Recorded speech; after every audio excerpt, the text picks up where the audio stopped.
আজকে আমার বন্ধু বান্ধব সবাই ফোন করে খবর নেয় তুমি রাত্রে বাসায় ফিরতে পারছো কিনা। আজকে আমাকে নিয়ে সবাই ফেসবুকে পোস্ট দেয়, ভাই আপনি ঠিক আছেন তো? এটা হচ্ছে প্রেস ক্লাব। আমরা এখানে নিউজ সংগ্রহের জন্য আসি। সারা বাংলাদেশ থেকে যত ভুক্তভোগী, যত দুঃখ দুর্দশা কষ্ট, সেটা বলার জন্য প্রেস ক্লাবে আসে। আজকে আমাদের অত্যন্ত দুর্ভাগ্য, যেখানে সাংবাদিকরা এসেছি আমাদের দাবি নিয়ে। আমি ঠিক জানি না এটা শেষ কোথায়, আর আমাদের আর শেষ পর্যন্ত কত দূর যেতে হবে। আমরা সারা বাংলাদেশের আন্দোলনের খবর প্রচার করি, আর আমাদের বোধহয় এখন নিজেদেরই আন্দোলনে নামার সময় হয়েছে। আমাকে অনেকে জিজ্ঞেস করে যে ভাই, ভালো সাংবাদিক হলে কী করতে হবে? আমি তাদেরকে বলি যে ভালো সাংবাদিক বাংলাদেশে হয়েও না। কারণ বাংলাদেশে ভালো সাংবাদিকের পরিণতি হয় দুইটা। এক নম্বর হচ্ছে যে কোনো মুহূর্তে, দিনে বা রাতে তুমি গুম হয়ে খুন হয়ে যাবা, তোমার পরিবার জানবেও না যে তুমি কীভাবে খুন হলা। এটাই হয় আমাদের সাংবাদিকদের প্রথম পরিণতি। আর আমাদের দ্বিতীয় পরিণতি হচ্ছে একটাই, ভালো সাংবাদিক হবেন, কাউকে তেল মারবেন না, নিরপেক্ষ নিউজ করবেন, আপনাকে একসময় দেশ ছেড়ে চলে যেতে হবে।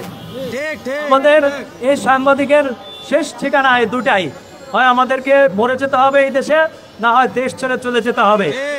অথচ আমাদের রাষ্ট্র বারবার বলছে আমরা তাদের তৃতীয় স্তম্ভ, চতুর্থ স্তম্ভ, তাই না?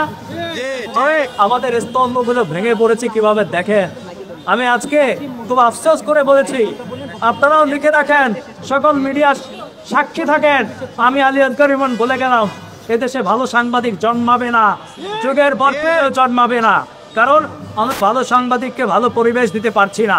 আমরা যদি পরিবেশ দিতে না পারি, আমরা যদি লালন পালন করতে না পারি, তাহলে এই দেশে যুগের পর যুগ চলে যাবে, ভালো সাংবাদিক জন্মাবে না।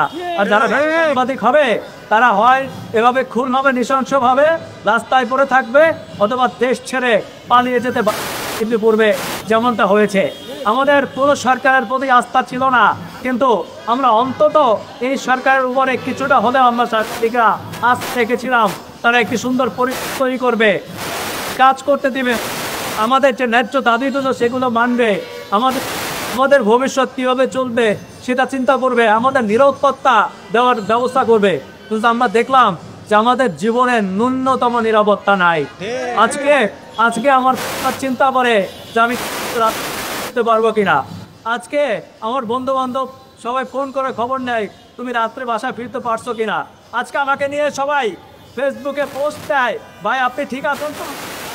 নিয়ে যায় না তো, আপনারা বাইরে ফেলায় না তো, আমরা দুশ্চিন্তায় আছি। আরে ভাই, এই যদি দেশের অবস্থা হয়, এই সাংবাদিকতা আমরা কেন করব? আমাদের ইয়াং সমাজ, আমাদের সন্তানরা কেন সাংবাদিকতা পেশায় আসবে? অন্য কোনো পেশায় যাও। আমি ঢাকা বিশ্ববিদ্যালয়ে পড়াশোনা করেছি, আমি তো চাইলে যে কোনো একটা কর্মকর্তা হতে পারতাম, সরকারি চাকরি করতে পারতাম, ঘুষ খেতে পারতাম, তেল মারতে পারতাম।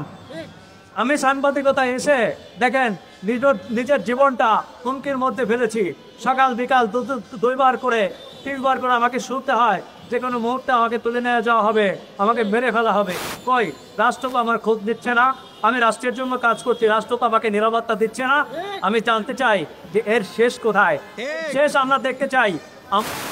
আমরা পাশাপাশি একটা কথা বলতে চাই, মনে করছো সাংবাদিককে খুন করলে, সাংবাদিককে মেরে ফেললে তারা থেমে যাবে, তারা বোকার রাজ্যে বসবাস করো।